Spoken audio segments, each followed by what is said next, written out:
First ही भूमिका स्वागतार्ह पृथ्वीराज पाटील यांच्या घरी गणेश दर्शन सोहळ्यात नेत्यांची विकासावर चर्चा।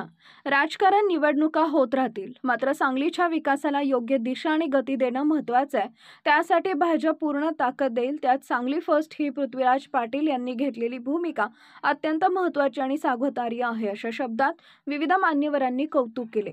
भाजप नेते पृथ्वीराज पाटील यांची वसंत कॉलनीतील घरी प्रमुख नेते, पदाधिकारी, प्रशासकीय अधिकारी यांनी गणेश दर्शन घेतले। यावेळी स्नेहभोजनाच्या माध्यमातून विकासासाठीची साखर पेरणी श्री पाटील यांनी केली। सांगली संस्थानचे राजे विजयसिंह पटवर्धन, पालकमंत्री चंद्रकांत पाटील, आमदार सुधीरदादा गाडगीळ, जनसुराज्यचे समित कदम, जिल्हाधिकारी अशोक काकडे, पोलीस अधीक्षक संदीप घुगे, माजी आमदार दिनकर पाटील, मकरंद देशपांडे, शेखर इनामदार, नीता केळकर, दीपक बाबा शिंदे, प्रकाश ढंग, स्वातीताई शिंदे, अतिरिक्त आयुक्त राहुल रोकडे, उपायुक्त स्मृती पाटील यांच्यासह विविध विभागांचे अधिकारी उपस्थित होते। मान्यवरांच्या हस्ते श्रींची आरती करण्यात आली। पृथ्वीराज पाटील यांच्यासह विजया पाटील, वीरेंद्र पाटील, ऋतुराज पाटील आणि कुटुंबियांनी मान्यवरांचे स्वागत केले।